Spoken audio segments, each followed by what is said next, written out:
MJ reverb society. Welcome back guys. आज हम episode 238 यानी 238 एक्सप्लेन करने वाले हैं, लेकिन उससे पहले एक छोटा सा रिव्यू। लास्ट एपिसोड में जैसा हमने देखा था, फेंगयुआ ने अपना एक स्प्लिट सोल बना दिया था। जैसे स्पेक्टर सोल के पास अपना स्प्लिट सोल था, जैसे पीएमटीएम था अपना पर्पल माउंटेन ट्रू मोनार्क, बो क्विंग था स्प्लिट सोल था जो स्पेक्टर सोल का, सेम वैसे ही फेंगयुआन के पास भी अब अपना एक स्प्लिट सोल आ चुका था जो कि ड्रीम पाथ बॉडी को पोसेस करता था, जो कि बना हुआ था 30 मिलियन मैन सोल से। फेंगयुआ ने पहले अपनी 60 मिलियन मैन सोल करी थी, फिर उसको हाफ दो में डिवाइड कर दिया, जिससे उसकी खुद की सोल 30 मिलियन मैन हो गई, और जो 30 मिलियन मैन बची उससे उसने एक अपना स्प्लिट सोल बनाया जो कि ड्रीम बॉडी को पोसेस करता था, जिसकी तुमने शक्ल थंबनेल के अंदर देख रखी होगी पिछले एपिसोड में। तो वही उसकी स्प्लिट सोल थी। साथ में ये काम करने के साथ साथ उसने वेस्टर्न डिजर्ट के अंदर अपना नाम एकदम सेलिब्रिटी की तरफ पॉपुलर कर लिया था, क्योंकि भाई उसकी जो स्वान बुजिन वाली आइडेंटिटी थी वेस्टर्न डिजर्ट के अंदर, उसने फेंग क्लैन और साथ में वांग क्लैन को लड़वा कर अपने आप को फेमस करवा लिया। लोगों को ऐसा लगा कि ग्रेट एरा आ रहा है, तो स्वान बुजिन जैसे उभरते सितारे सबके सामने बाहर आ रहे हैं, ऐसे ऐसे जीनियसेस बाहर आ रहे हैं, क्योंकि भाई स्वान बुजिन जो बंदा था, ये बंदा विजडम पाथ को परस्यू करता था और ऊपर से 4 इमोरियल ईयर बीस्ट को कंट्रोल करता था। साथ में इसके पास एक पूरी आर्मी थी डेसोलेट बीस्ट वाली। तो लोग हिल गए थे देख करके, अरे भाई स्वान मुजिन तो बड़ा खतरनाक है, तो ये है, ये तो ग्रेट एरा का जीनियस है, ये तो वेस्टर्न डिजर्ट का जीनियस है। पूरा एकदम शॉक कर दिया था सबको, और सब लोग एकदम हिल चुके थे, और ये लड़ाई भी चल रही थी, और फेंगयुआन ने अपना नाम फेमस कर लिया था वेस्टर्न डिजर्ट के अंदर एक डिफरेंट आइडेंटिटी के साथ। स्टार्ट करते हैं अपना एपिसोड। Let's start. सवेनिया रिमोटर प्रेमिसी के अंदर मिनी रेड हेवन, बड़ा सा फॉर्मेशन एक्टिवेट हुआ। लॉइड नोसिस हर तरफ फैल गई। वेरिएंट ह्यूमन गो इमोर्टल यहाँ पे रेडी थे। लीड पर सबसे आगे बाइनेमिंग थी। वूश आवाज आई, सिल्वर लाइट फ्लैश हुआ और एक इमोरियल ईयर पिग फॉर्मेशन से बाहर निकल के आया। ये एक रैंक 8 का इमोरियल ईयर पिग था। तो लेडी व्हाइट रैबिट कहती है immortal year pig, sorry immemorial year pig आया है ये तो फेरी मियाइन कहती है परफेक्ट। ईयर एसेंस पूल में ये वाली स्पीशीज नहीं थी, तो इस स्पीशीज का यूज करके हमारी मिसिंग स्पीशीज, मतलब ये इसको जोड़ लेंगे तो हमारा मिसिंग काम खत्म हो जाएगा। इस चीज को भी जोड़ लेंगे। अभी आगे जाके बताया जाएगा कि ऐसा क्यों कर रहे थे लोग, क्योंकि इनको कुछ बनाना था। बैटल तुरंत ही स्टार्ट हो गई। सबने married air flying worship control करा, जो कि एक इमॉर्टल गू हाउस था, और इसके अंदर अपनी बाई नेमिंग बाकी सब लोग बैठ गए थे और कंट्रोल कर रहे थे। और किससे फाइट कर रहे थे? ये जो इमोरियल ईयर पिग आया था ना, इससे लड़ गए दोनों, और काफी टफ कंपटीशन एक दूसरे के बीच चला। लेकिन सवीनर इमोर्टल प्रेमिस के अंदर ना भाई डैमेज का कोई मैटर नहीं पड़ता, ये जितना भी लड़ ले, शॉक वेव फैला ले, कुछ भी कर ले, कोई मैटर नहीं करेगा। और mini red heaven purposely battlefield के लिए ही एम्प्टी छोड़ा गया था, खाली छोड़ा गया था। अब बताया जाता है स्टेटस सवेनियर रिमोट प्राइमेसी का। फेंगयुआन के पास मिनी 5 रीजन जो थे वो डेवलपिंग स्टेज में थे, वहां पे काम चल रहा था। मिनी 7 हेवंस जो थे वो रिसोर्स स्टार्टअप के लिए थे। मिनी रेड हेवन के अंदर एम्प्टी बैटलफील्ड था, जहां फाइट वाइट करना या कोई भी चीजों को टेस्ट करना, एकदम वैसी साइड बना रखी थी इसने। मिनी ग्रीन हेवन के अंदर ड्रीम रेलम का पूरा जोन था। मिनी येलो हेवन के अंदर गोल्ड फ्रेगमेंट करंट थे। Rank 8 Gu house versus immoral year beast की फाइट चल रही थी, और एंड में वही हुआ, इमोर्टल गू हाउस जीत गया और ईयर बीस्ट जो था अपना पिग वाला वो सबमिट कर गया।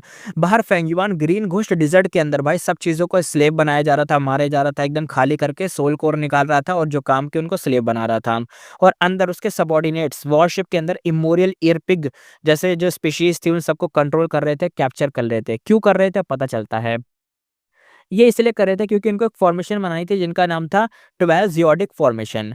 रैंक 7 सबऑर्डिनेट्स को वॉरशिप बैटल प्रैक्टिस भी करवाना, साथ में 12 जियोडिक बैटल फॉर्मेशन के लिए बीस्ट को कैप्चर करना। ये जो फॉर्मेशन थी क्या है, देखो ये 12 जियोडिक फॉर्मेशन 12 डिफरेंट इमोरियल ईयर बीस्ट इसके कोर होते हैं। तो यहाँ पे ईयर बीस्ट को इन्हें पकड़ना पड़ेगा। जो ईयर बीस्ट ये पकड़ते रहेंगे, जो सेम स्पीसीज के होंगे उनको बाद में यूज करने के लिए छोड़ दिया जाएगा, और जो अलग अलग स्पीशीज के होंगे उनको अलग कर लेंगे, और 12 स्पीसीज जब कलेक्ट हो जाएंगी तो ये फॉर्मेशन बना पाएंगे 12 जियोडिक फॉर्मेशन। इसके बेनिफिट क्या है? प्योर ऑफेंस फॉर्मेशन है भाई साहब, ये प्योर ऑफेंस वाली मूवेबल फॉर्मेशन है, जहां मर्जी ले सको इसको, ले जाके फाइट वाइट में घुसाड़ दो, जहां मर्जी कर दो। एक ऐसा नहीं है कि फिक्स जगह पे रख दिया तो वहां से हटेगा नहीं, जहां मर्जी ले जाओ। एकदम आइडल टाइम होता है, जब मर्जी एक्टिवेट कर दो। बीस्ट इसके अंदर सील भी हो जाते हैं और स्टैचू बन जाते हैं, और स्टैचू बनने के बाद उनके ऊपर कोई भी खाना वाने की दिक्कत नहीं आती, उनको कोई फूड वूड देने की जरूरत नहीं पड़ती, वो जिंदा रहते हैं। और बैटल का जब टाइम आता है तो उनको अनसील कर दिया जाता है, स्टैचू से वापस जिंदा हो जाते हैं और फॉर्मेशन में आके अटैक करने लग जाते हैं, और सामने वाला बंदा फंस जाता है। और इस लाइफ में फूड सेविंग सेकेंडरी था, ऑफेंस पावर मेन मेन चीज़ थी, क्योंकि पिछली बार प्रीवियस लाइफ में फेंगियो ने क्या करा था, वो फूड फूड के पीछे भागता रहता था, क्योंकि अगर फूड नहीं कलेक्ट करा तो इमॉर्टल को मर जाएंगे, फूड नहीं कलेक्ट करा तो फॉर्मेशन में जो बीस्ट कैप्चर कर रखे हैं वो मर जाएंगे, ईयर एसेंस पूल के अंदर दिक्कत, ये दिक्कत वो दिक्कत, फूड फूड के चक्कर में ऐसे की तैसी करवा ली थी। लेकिन इस बार फूड को पहले साइड में रखो, ऑफेंस पावर को बढ़ा रहा था फेंगिवान। कंडीशन स्ट्रिक्ट थी, सिर्फ इमोरल एयर बीस्ट वैलिड थे, लोअर लेवल बीस्ट यूजलेस थे, मतलब उनको फॉर्मेशन में कुछ काम नहीं, उनको मारो वारो, उनका सोल कोर निकालो और बाद में यूज कर लो। यहाँ पे रैंक 8 वाली चीजें ही बढ़िया थी। प्रॉब्लम यहाँ पे थी 12 स्पीशीज कलेक्ट करना, लक टाइम पे डिपेंड करता था। रिवर ऑफ टाइम में स्पीशीज भाई अनइवन स्पॉन करते हैं, यानी जब मर्जी कोई भी स्पीशीज स्पॉन कर जाएगी, तो अब लक होगा तो मिल जाएगी, वरना तो क्या कर सकते हैं। इस लाइफ में फेंगडुआन के पास ज्यादा रिसोर्स थे, ज्यादा मैन पावर थी, बेटर लक था और मोर टाइम इन्वेस्टमेंट था। ओवरऑल वर्ल्ड सिचुएशन ये थी कि साउथर्न बॉर्डर में राइटेस्ट पाथ एकदम एक्सटॉर्टेड था, सारे डरे हुए थे फेंगिवान से और काउंटर प्लान बनाने में बिजी थे। वेस्टर्न डिजर्ट के अंदर फेंगिवान ने फैंग क्लैन और वांग क्लैन के बीच लड़ाई करवा दी थी, प्रूफ वार करवा दिया था, तो वहां पे एकदम उधर चल रहा था सब कुछ। नॉर्थर्न प्लेन्स के अंदर longevity heaven unity tribe progress कर रहा था, यानी सब लोगों को यूनाइट कर रहा था। लांग या सेक्ट सपोर्ट तो मिसिंग था उसके पास, लेकिन क्यों मिसिंग है, फेंगिवान ले गया लांग या सेक्ट को, अपने पास रख लिया उसने। पिछली बार तो नहीं ले पाया था, लेकिन इस बार ले लिया है और लॉन्गेविटी हेवन अपना बिजी है बाकी वांगजेन ट्राइब को यूनाइट करने के अंदर। ईस्टर्न सी के अंदर मोस्टली कामनेस ही फैली हुई थी, ascending heavens plain issue already settle हो चुका था, तो वहां पे कोई दिक्कत नहीं थी। रही बात लास्ट सेंट्रल कॉन्टिनेंट के अंदर, तो भाई हेवेली कोर्ट रिकवरी मोड में था। फेरी जीवी फेंगयुआन को टारगेट करना चाहती थी, पर फेंगयुआन डिस्गाइस में था, सर्कुलेशन मोड में था, ट्रैक करना ही मुश्किल हो गया था फेंगयुआन को। 5 रीजंस का Gu immortal world temporary peace mode में चला गया था। फेंगयुआन ने एक सेकंड भी वेस्ट नहीं किया था, फुल फोकस सेल्फ अपग्रेड पे लगा रखा था। Time cutting as nearly perfect stage पे आने ही वाला था, यानी अब बिल्कुल उस एकदम परफेक्ट स्टेज पे लाने वाला, टाइम कटिंग एज को इतना अपग्रेड कर दिया था। 5 रेस्ट्रिक्शन प्रोफाउंड लाइट क्यों आई, अब 5 कलर लाइट एक साथ यूज कर सकता था, बट मास्टरी अभी भी पेंडिंग थी। सोल कल्टीवेशन जम करके उसका 100 मिलियन मैन सोल रीच कर चुका था, ये ह्यूमन सोल का नेचुरल लिमिट था, इससे ऊपर फेंगयुआन अभी नहीं जा पा रहा था। हिस्ट्री में स्पेक्टर सोल डीमन वनरेबल से पहले कोई इस लिमिट से आगे नहीं गया था, उसने मतलब उसी ने मेथड बनाया था, लिमिट ब्रेक करके डेसोलेट सोल लेवल का करना था उसको। जब 100 मिलियन मैन कंप्लीट होता है तब जाके तुम्हारा डेसोलेट लेवल की सोल बनती है। डेसोलेट सोल, सोल अलोन, यानी एक तरीके से डेसोलेट बीस्ट के बराबर हो जाती है उसकी, तुम फाइट कर सकते हो अकेले, तो अपनी सोल के दम पे फाइट कर सकते हो। फेंगयुआन कहता है ब्रेक थ्रू से पहले एक काम और है मेरा, यानी डेसोलेट सोल में बदलने से पहले 100 मिलियन मैन सोल हो चुकी है, तो इसके ऊपर है डेसोलेट वाली सोल, तो उससे पहले एक काम करना था। सवेना रिमोटर प्राइमेसी के अंदर long hair refinement formation activate हुई, फेंगयुआन का स्प्लिट सोल रिफाइनमेंट स्टार्ट करता है। लांग या स्प्लिट प्लस हेरी मैन गुई मॉडल फुल असिस्ट मोड में थे। मेन मटेरियल डाला गया, प्रोस्पेरिंग स्प्रिंग लाइट रैंक 8 मटेरियल था, व्हाइट लाइट बनकर सोल को कवर कर गया। मल्टीपल गू मटेरियल डाले गए, इमॉर्टल गू एक्टिवेशन हुआ, ग्रुप रिफाइनमेंट स्टार्ट हुई। हाई कॉस्ट लेकिन रिस्क लो था इसका। नेक्स्ट मटेरियल जो था फॉल्स पर्ल था, रैंक 8 ट्रांसफॉर्मेशन मटेरियल था। फेंगयुआन कहता है बाइनिमिंग ब्लड निकालो। बाइनिमिंग अपना हाथ कट करती है और अपना ब्लड फायर में डालती है और फ्लेम एकदम रेड हो जाती है। 6th year blood QI filter लगाता है ताकि प्रोसेस में डिस्टर्बेंस ना हो, ब्लड प्योरिटी के साथ अंदर जाए। क्रिटिकल स्टेप अब स्टार्ट होता है। फेंगयुआन कहता है रिलीज करो ragging wave rising dragon fire को, और यहाँ पे ड्रैगन फायर यहाँ पे भागने की कोशिश करता है। फॉर्मेशन ने फोर्स मर्ज कर दिया था ब्लड के साथ, मिक्स मल्टी कलर फ्लेम आपस में जलती है, स्मोक हर तरफ भरने लग जाता है और 1 घंटा जलने के बाद फिर एकदम ब्लास्ट होता है और ड्रैगन रोर का साउंड आता है। स्मोक से एक नया बॉडी निकलता है, गोल्डन स्केल्स के साथ, ड्रैगन आइज थी, ड्रैगन हॉर्न्स थे, हीरो जैसा लुक था। लांगे लैंडस्पीड कहता सक्सेसफुल कर दिया, सक्सेस मिल चुकी है। ये था फेंगयुआन का ड्रैगन मैन क्लोन, रैंक 1 गू मास्टर। और अब आगे ही देखते हैं। सवेना ने मटर प्राइमेसी के अंदर सोल पाथ की फॉर्मेशन रेडी थी, फॉर्मेशन हवा में फ्लोट कर रही थी। 3 ली के रेडियस के अंदर डार्क ग्लूमी लाइट जल रही थी और एकदम पतली पतली सी लाइनें से जा रही थी। साइड उसके मोटे थे, अंदर एकदम एरी वाइन टाइप का कुछ बन रहा था, एक एबनॉर्मल सी चीज थी, यानी आसपास एकदम रेडिश डार्क डार्क चीजें हो रखी है और बीच में एक स्मोकी गोला सा बना हुआ है। फेंगयुआन डिवाइन सेंस से मल्टीपल चेक करके सेटिस्फाइड फील करता है। ये शैडो सेक्टर ट्रू इनहेरिटेंस का सोल लिमिट ब्रेक मेथड था। फेंगयुआन ने फॉर्मेशन पास से अपग्रेड किया था, ज्यादा स्टेबल और प्रिसाइज कंट्रोल था इस बार उसके पास। स्टार्ट होता है। Fang Yuan 100 million man soul formation के सेंटर में एंटर करता है, हाथ में processed desolate beast soul core था। सेंटर पहुँचकर उस सोल कोर को क्रश कर देता है। सोल कोर एकदम टूटने के बाद फॉग बन जाता है। फॉर्मेशन ने फॉग को कंप्रेस करके सोल कवर कर दिया था। कुछ घंटे के बाद फॉग यहाँ पे गायब होता है। सोल यहाँ पे शेप लेती है, सेम शेप लेती है फेंगयुआन पर अंदर से पावर कंप्लीटली डिफरेंट थी। फेंगयुआन कहता है यही डेसोलेट लेवल की सोल है। टेस्ट फाइट रेडी होती है। एक desolate beast near by release करा जाता है फेंगयुआन के, ताकि वो टेस्ट कर सके कि कैसी पावर है। बीस्ट उसकी तरफ चार्ज करता है। फेंगयुआन की भाई सोल पावरफुल थी। लास्ट सेकंड ही एकदम डॉज करती है, पर उसके ना हेड पर लैंड करता है और एक मतलब किक मारता है। एक्स किक्स टाइप का कोई एक अटैक होता है ना, एक्स किक ऐसे टाइप का उसने किक मारा, बूम आवाज आई। एक हिल साइज बीस्ट सीधा गिर गया नीचे ग्राउंड पर। हैवी इंजरी हो गई बीस्ट को।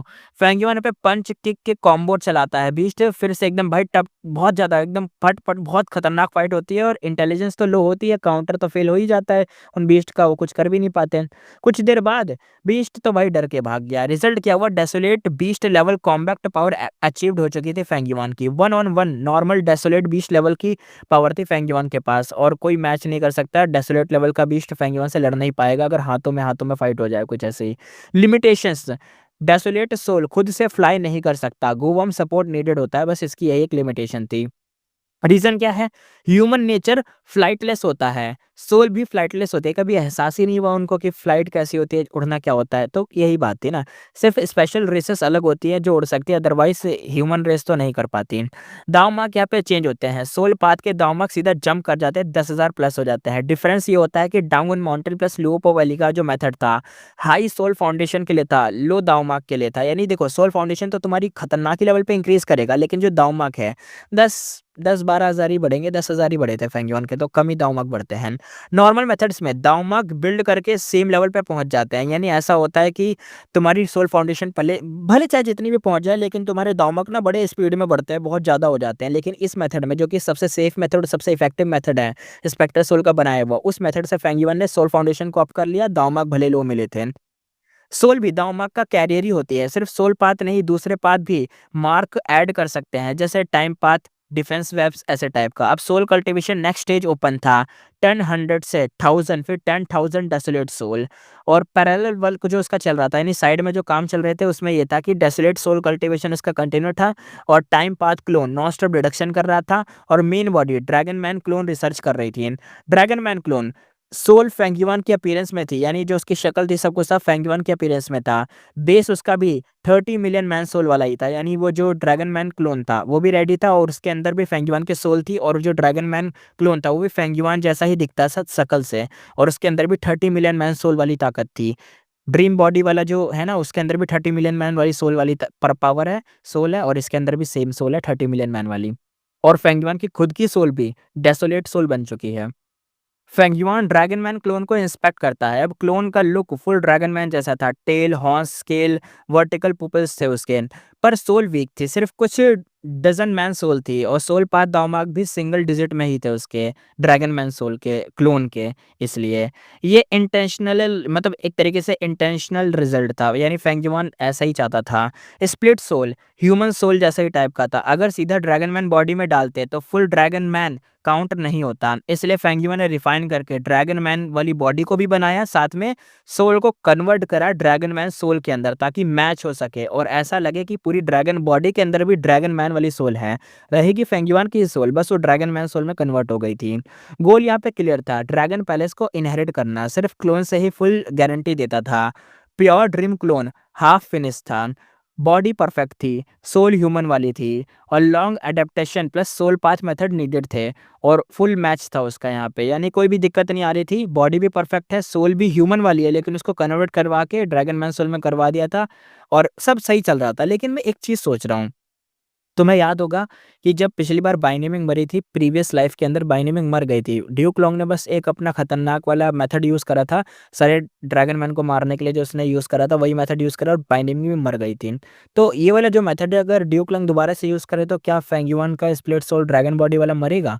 वैसे मरेगा नहीं, क्योंकि फेंगयुआन इसे एकदम स्कार्फ से एकदम वो कर रहा है, मतलब एकदम स्क्रैच से बना रहा है, इसको खुद से तैयार कर रहा है, एक एक चीज़ को तैयार कर रहा है, तो मरना नहीं चाहिए। लेकिन देखो, कनेक्शन तो है, बाइनेमिंग का खून यूज़ हुआ है यहाँ पे, कनेक्शन है। रैगिंग वेव राइजिंग वो जो मटेरियल था, रैगिंग वेव वाला फायर वाला मटेरियल, वो मटेरियल भी भाई ड्यूक लॉन्ग ने इसी मटेरियल का यूज़ करके ड्रैगन मैन को क्रिएट करा था, तो वो भी चीज़ सेम है। तो कुछ पता नहीं, क्या पता यूज़ हो जाए तो दिक्कत हो। देखते हैं, जब वो टाइम आएगा पता चलेगा।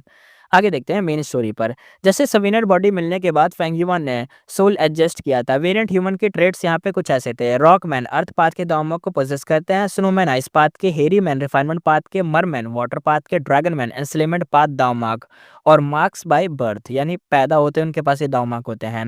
ड्रैगन मैन नेचुरली एक तरीके से रूलर्स होते हैं। स्लेमन टैलेंट उनके पास टॉप टियर होता है। इफेक्ट क्या होता है, सोसाइटी नेचुरली यूनाइटेड रखती है, मतलब यूनाइटेड रहती है। इंटरनल कॉन्फ्लिक्ट उनके बीच लो होते हैं। स्ट्रक्चर टाइट होता है बाय नेचर। इसलिए फेंगियो ने पे रियलाइज करता है और कहता है नो वंडर ड्रैगन पैलेस ने डी जांगशेंग को एंस्लेव किया। ये एंस्लेवमेंट पाथ इमॉर्टल हाउस ही होगा।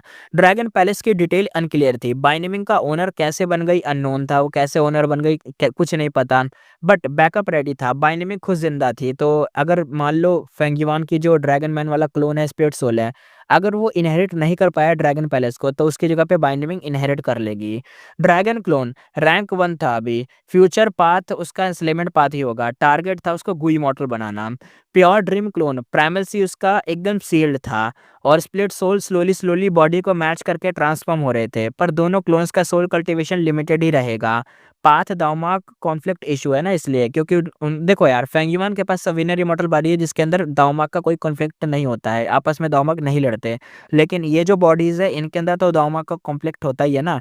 ये तो नॉर्मली चीजें है ना, ये तो कुछ नहीं कर पाएंगे, इनको इनके ही वाले दावमार्क देने पड़ेंगे। इसलिए इनका जो कल्टीवेशन है, इनकी जो चीजें हैं वो सब लिमिटेड हैं, आराम आराम से ही बढ़ेंगी। फेंगिवान जैसा कोई सीन नहीं है। फेंगिवान ने कहा थोड़ा-सा और ग्रो करेंगे, फिर अटैक टाइम आएगा। सीन यहाँ पे शिफ्ट हुआ हेवेली कोर्ट सेंट्रल हॉल के अंदर। फेरी ज़ीवी रिपोर्ट को रिसीव करती है। ज़ीवी कहती है गुड, ओल्ड एंसेस्टर शुहू ने प्रिंस फेंगशियान का प्रपोजल एक्सेप्ट किया है। Heavenly court plus old ancestor शुहू लिमिटेड अलायंस स्टार्ट हो चुकी थी। प्लान था फ्यूचर में डीपर कंट्रोल लेने का। वर्ल्ड स्टेटस को चेक करा जाता है। नॉर्थर्न प्लान्स के अंदर लॉन्गेविटी हेवन यूनिटी को पुश कर रहा था, यानी यूनिटी आपस में बढ़ जाए, यूनिटी आपस में रहे, सब एक साथ मिलजुल के रहें। वेस्टर्न डिजर्ट के अंदर सीक्रेटली कॉन्फ्लिक्ट फ्यूल एकदम बढ़ रहा था। वो देखा नहीं था, फैंग क्लैन वर्सेस वांग क्लैन आपस में लड़े जा रहे थे, मरे जा रहे थे, और पूरा का पूरा वेस्टर्न डिजर्ट फैंग क्लैन के ऊपर ही चिपका पड़ा है क्योंकि उनके पास डिवाइन वन पैलेस है। तो वहाँ पे धीरे धीरे कॉन्फ्लिक्ट हो रहा है, सीक्रेटली कॉन्फ्लिक्ट बिल्ड हो रहा था। ईस्टर्न सी की बात करें तो असेंडिंग हेवन प्लान डिवाइडेड था और ड्रैगन पैलेस से सर्चिंग ऑन गोइंग थी, यानी हर कोई ड्रैगन पैलेस को ही ढूंढ रहा था ईस्टर्न सी के अंदर। सेंट्रल कॉन्टिनेंट स्टेबल था, वहाँ कोई दिक्कत नहीं थी। रही बात साउथर्न बॉर्डर की, तो भाई ये तो प्रॉब्लम जोन था। फेंगयुआन यहाँ पे एक्सटॉर्शन नॉन स्टॉप कर रहा था, लूटा मारी चल रही थी, फेंगयुआन की रैंसम मांग रहा था। साउथर्न अलायंस यहाँ पे बन चुकी थी। ताई क्लैन बीकन टावर बिल्ड हो रहे थे, सब हेवेली कोर्ट के अगेंस्ट एकदम आगे ट्रेंड में बढ़ रहे थे। फेंगयुआन के अगेंस्ट भी और हेवेली कोर्ट के तो है ही हैं। ज़ीवी तो यहाँ पे स्ट्रेस फ़ील कर रही थी, बहुत स्ट्रेस में थी। फेंगयुआन हिडन था, उसका कोई ट्रेस नहीं है और कोई र्यूमर भी नहीं फैल रहा है फेंगयुआन के खिलाफ, कोई क्लू भी नहीं है। फेरी ज़ीवी कहती है, वो क्या कर रहा है? कितना स्ट्रॉन्ग हो गया है अब तक? नेक्स्ट कब स्ट्राइक करेगा? हाफ मंथ लेटर आंसर उसको मिल गया। इमरजेंसी बैटल इन्फॉर्मेशन उसको मिलती है। फेंगयुआन रिवर ऑफ टाइम में अपीयर हुआ है, फोर्स सुनजी से डायरेक्ट फाइट करी है और साथ में ship shape rank 8 immortal house लेकर आया है फेंगयुआन, वॉरशिप लेके जो आया था। सीन यहाँ पे शिफ्ट होता है, दिखाया जाता है married year flying worship river of time के अंदर मूव कर रही थी। फेंगयुआन आगे एकदम खड़ा था, हाथ पीछे थे, ब्लैक रोब में था, लॉन्ग हेयर थे उसकी, आंखें एकदम डीप थी। वेव्स को कामली देख रहा था रिवर ऑफ टाइम के अंदर। अंदर बाइनिमिंग थी इमॉर्टल हाउस के अंदर, बाइनिमिंग और बाकी लोग उसकी रैंक 7 ऑरा को फील कर रहे थे। कुछ लोग यहाँ पे चिल थे, कुछ लोग एकदम समझ गए थे। इमॉर्टल फेंगयुआन रैंक 8 होके भी रैंक 7 प्रिटेंड कर रहा है, यानी दूसरों को दिखा रहा है कि वो रैंक 7 है, क्योंकि भाई वो अटैक करने जा रहा है रिवर ऑफ टाइम के अंदर फोर्स सुनसीज के ऊपर, जो कि हेवेली कोर्ट के बंदे हैं। और अगर उनके पास रिपोर्ट जाएगी तो उनको पता चल जाएगा सामने फेंगयुआन आ रहा है, और वो लोग गलत रिपोर्ट को फाइल करेंगे फेरिज़ीबी को कि रैंक 7 ही है फेंगयुआन अभी भी, एनिमी को कंफ्यूज करना, यही फेंगयुआन का स्टाइल था।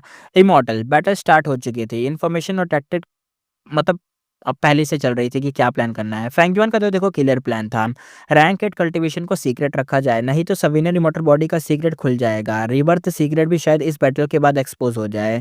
फेंगयुआन अंदर से सोचते हुए कहता है टाइम आ गया है, रिस्क लेना पड़ेगा। अब देखते हैं रिवर ऑफ टाइम की दूसरी side. Present and past pavilion rank 7 immortal house, simple pavilion look था और अंदर इसके 4 सुनजीज खड़े थे। उन्होंने वॉरशिप को तुरंत ही डिटेक्ट कर लिया था कि फेंगयुआन आ रहा है। सुनजीज कहते हैं फेंगयुआन आ गया, रैंक 7 उसका हो रहा है, पर रैंक 8 गू हाउस लेके आया है। ये कौन सा गू हाउस है? लगता है टाइम पाथ का गू हाउस है।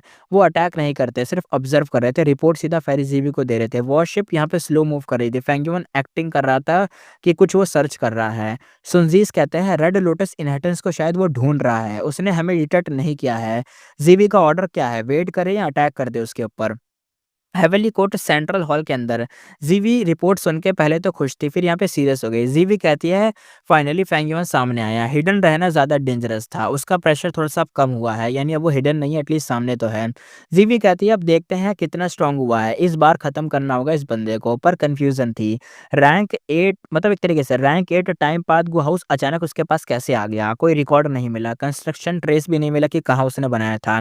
डिडक्शन का रिजल्ट ये हुआ कि जल्दी में बनाया होगा, एक्सपेरिमेंटल होगा, यानी एक तरीके से हाफ कंप्लीट होगा।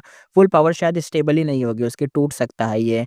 डिसीजन उसने फाइनल करा। जीवी कहती है चाहे स्ट्रांग हो या चाहे वीक हो, टेस्ट करना तो पड़ेगा ही। उसे रेड लोटस इनहेरिटेंस नहीं लेने देना था। ऑर्डर यहाँ पे इश्यू होता है। जीवी कहती है कुंगे तुरंत ही जाओ, एंटरनल याच लेकर प्रेजेंट एंड पास्ट पवेलियन को ज्वाइन करो और फेंगयुआन से फाइट करो। मैरिड ईयर फ्लाइंग वॉरशिप आगे बढ़ रही थी। फेरेजीवी मतलब उसके माइंड में किलर मैप बन चुका था। फेरिजीवी कहती है एंटरनल याच plus present and past pavilion front back से एक तरीके से सीधा घुस जाएंगे और फेंगयुआन को एकदम ट्रैप करेंगे, यानी वो एक पीछे से अटैक करेगा और एक आगे से, और एकदम ट्रैप कर देंगे, एकदम छेद डालेंगे इसको। एंटरनल याच ऑलरेडी एकदम रश पे था, आगे बढ़ रहा था। Present and past pavilion force सुनजी को ऑर्डर मिल चुका था। यहाँ पे शांग सुनजी कहता है मूव। फेंगयुआन डिटेक्शन रेंज में मतलब डिटेक्शन रेंज से निकल जाएगा, जल्दी मूव करो। यहाँ पे जोंग शुनजी कहता है पहले हम इंगेज करेंगे। यहाँ पे शिया सुनजी कहती है उसे यहाँ रोको, इंटरनल याच पीछे से स्ट्राइक करेगा ना, ये काम है हमारा। पवेलियन यहाँ पे एक्टिवेट होता है। रिवर ऑफ टाइम में ह्यूज वेव्स उठने लग जाती हैं, सोल्जर्स जैसी, और वॉरशिप की तरफ मूव कर रही थी। वॉरशिप के अंदर वेरिएंट ह्यूमन इमॉर्टल एक्साइटेड हो गए। इमॉर्टल्स कहते हैं एनिमी में ने मूव कर दिया, ये वो अटैक करने आ रहे हैं। ये सब फेंगयुआन का ट्रैप था, वो पहले से पवेलियन को डिटेक्ट कर चुका था, पर प्रिटेंड कर रहा था कि पता ही नहीं चला उसको। लेडी व्हाइट रैबिट कहते हैं सेक्ट लीडर ने बेट सेट किया था, यानी चारा सेट करा था, और एनिमी यहाँ पे फंस चुका है। यहाँ पे फेंगयुआन एकदम एक्टिंग मोड में था। फेंगयुआन कहता है हाँ, हल्की सी आईब्रोस उसने ऊपर उठाई, जैसे अभी डिटेक्ट किया हो, जैसे ऐसा शो कर रहा हो कि उसे पता ही नहीं था। फोर्स शिनजी देखकर श्योर हो गए, और वो कहते हैं उसको कुछ फील हुआ है, वो हमारी इस तरफ मतलब देख रहा है। और वो कहता है 1 मिनट, इतना fast? Married air flying worship sword fish जैसी एकदम डायरेक्ट चार्ज कर गई थी। यहाँ पे सांग शिनजी कहता है पावर को और बढ़ा दो, इससे पहले वो हमें नोटिस भी करे, कुछ मतलब एक्टिवेट करे, लड़ाई करे, कुछ भी करे, उससे पहले ही हम उसके पास होने चाहिए। प्रेजेंट एंड पास्ट पवेलियन एकदम लाइट में स्पीड में ब्लास्ट करता है, सुनामी की तरफ वेव एकदम फूटती है और वॉरशिप को एकदम भाई उसकी तरफ घुस जाता है। पर रिजल्ट क्या हुआ, उल्टा हो गया। उसे टकराना था वॉरशिप से और वॉरशिप को तोड़ना था जिसके अंदर फेंगयुआन और बाकी लोग थे, लेकिन रिजल्ट उल्टा निकल गया।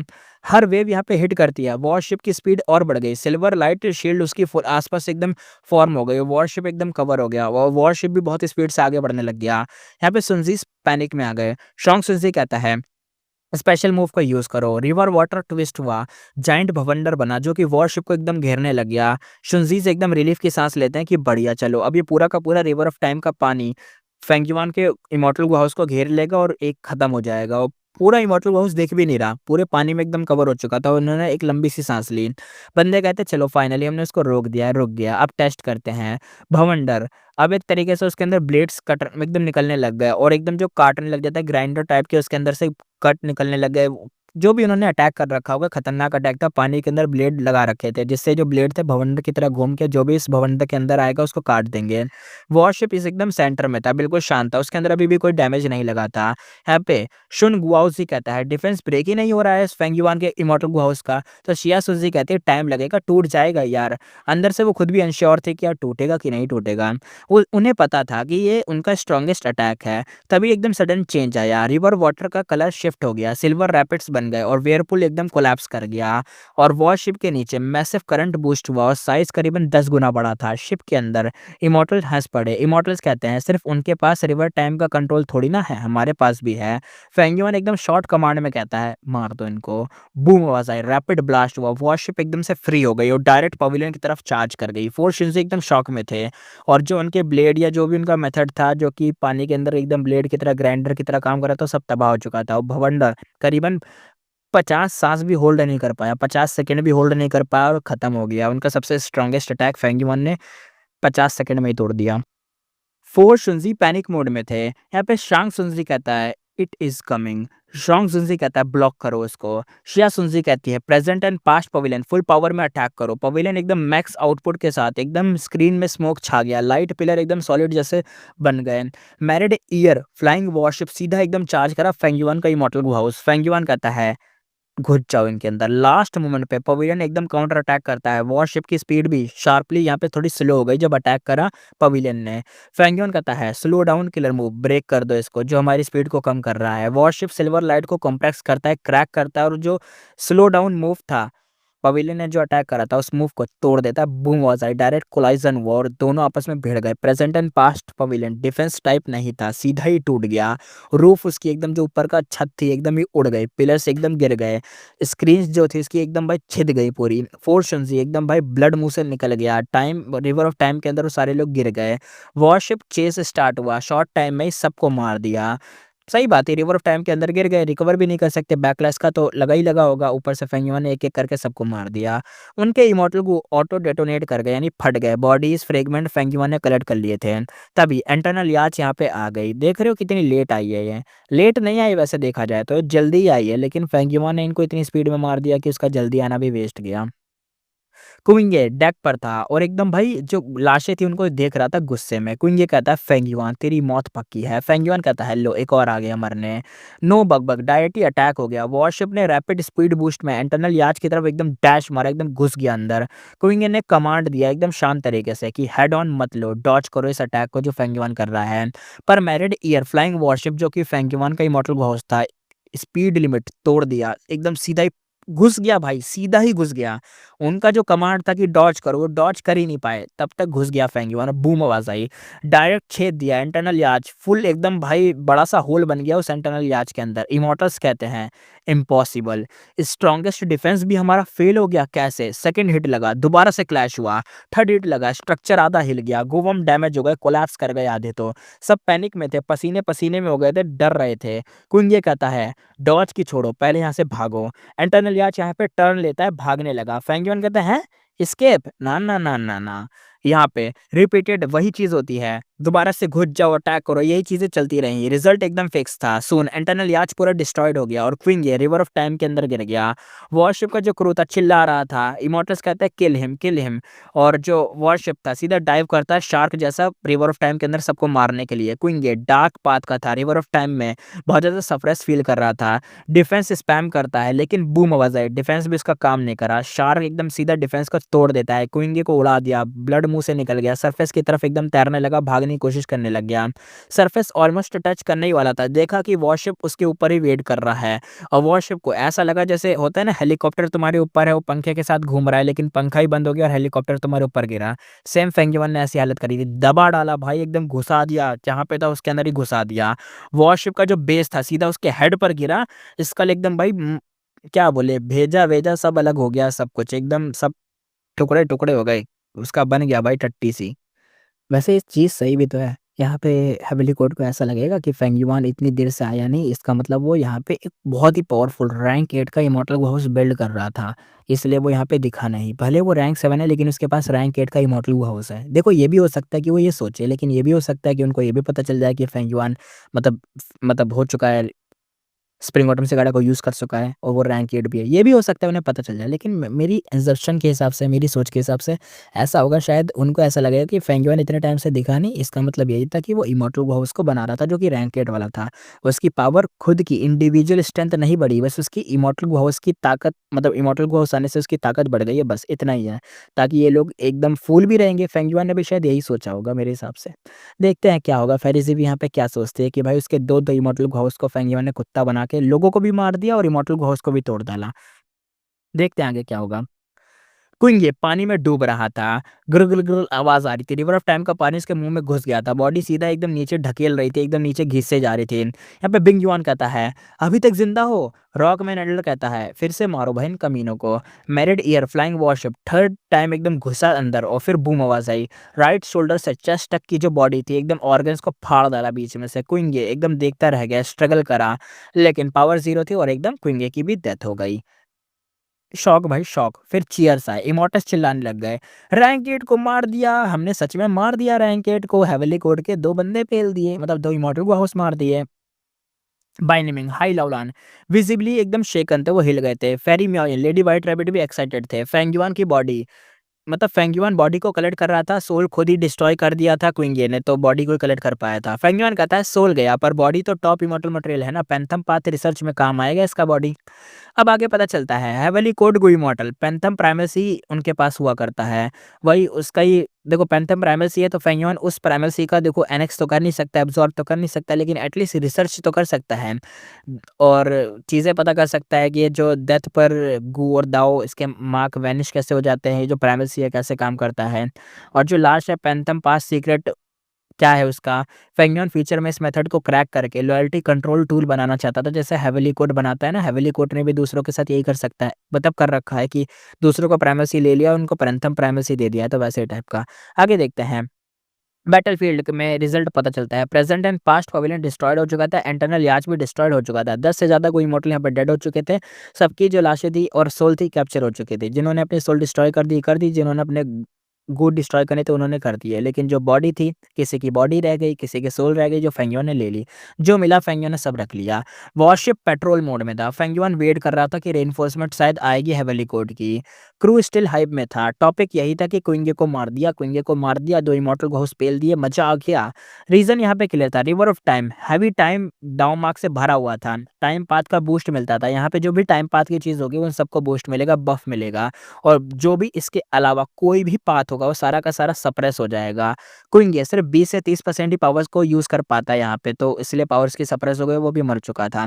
हेवली कोर्ट में देखते हैं सीन यहाँ पे शिफ्ट हुआ, वो एकदम शॉक में थे भाई, शॉक में। फेरी जीवी को रिपोर्ट पड़ी, उसका फेस एकदम सफ़ेद पड़ गया।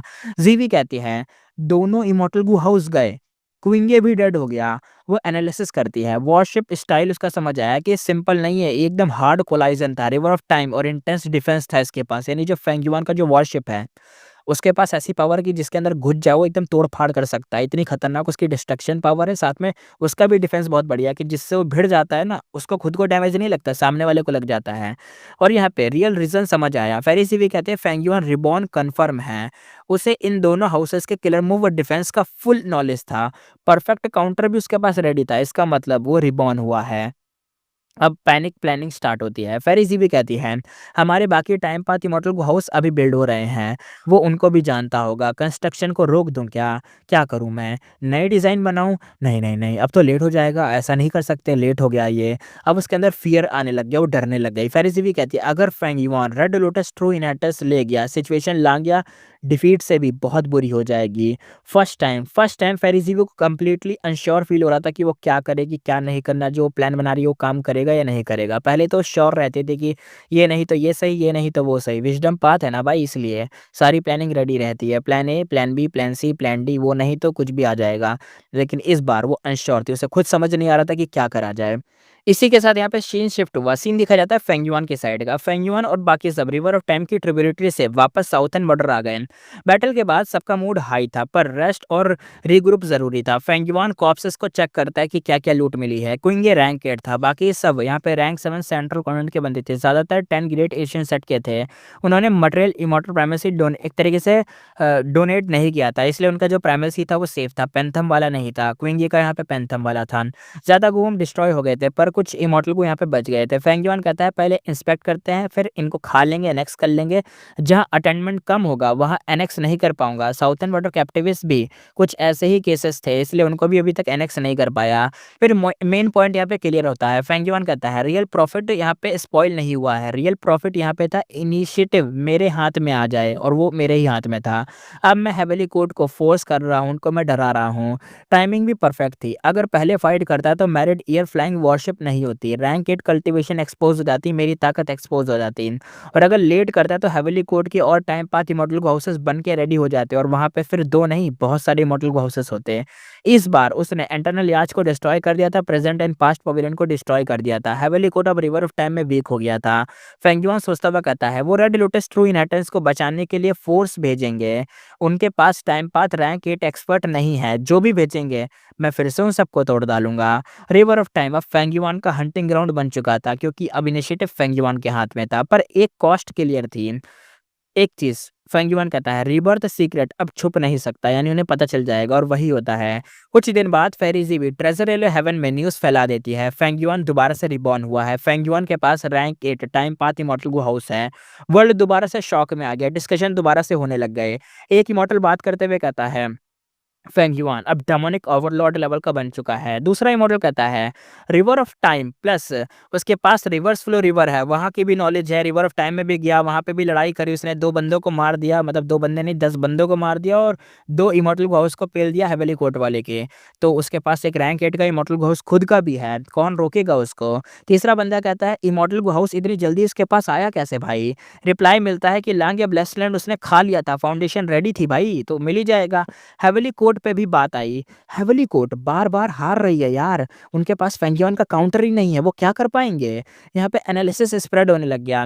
नॉर्मल डेमोनिक मॉडल को राइटियस पाथ मिलकर हंट करता है, पर यहाँ पे फेंगियन की बात थी। फेंगियन डिडक्शन ब्लॉक करता रहा, फिक्स इमोर्टल ट्रैवल का यूज़ करके टेलीपोर्ट करता है, जहाँ मर्जी चाहे, जब मर्जी चाहे, जैसे मर्जी चाहे टेलीपोर्ट कर जाता है। फॉर्मेशन पाथ में भाई मास्टर है, एम्बुश को तोड़ देता है, जो भी उसको फॉर्मेशन में फँसाता है, वही बंदा खुद ही फँस के मर जाता है।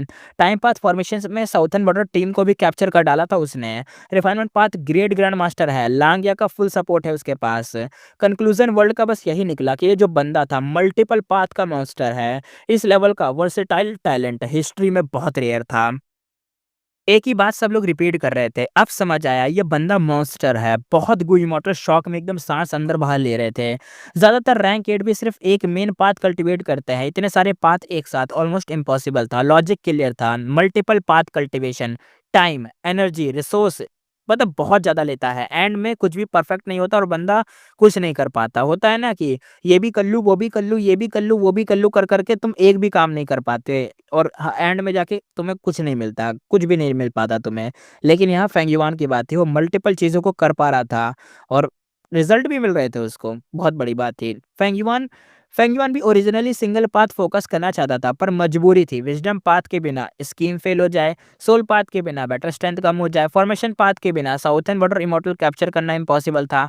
लोग डिस्कस करते हैं अभी भी। एक इमॉर्टल कहता है चाहे टैलेंट कम हो पर रिवर्थ बार बार मिले तो फाउंडेशन एक तरीके से भाई स्टैक तो होती ही रहेगी ना। दूसरा इमॉर्टल कहता है स्प्रिंग ऑटम सिगार्डा के साथ फेल भी हो तो रिट्राई मिलता है भाई, एक्सपीरियंस सेव रहता है उसका, ऐसा लगता है सेव पॉइंट है उसके पास। तीसरा बंदा कहता है रेड लोटस डीमन वनरेबल का वाइटल गो था, ओवर पावर्ड तो होगा ही भाई।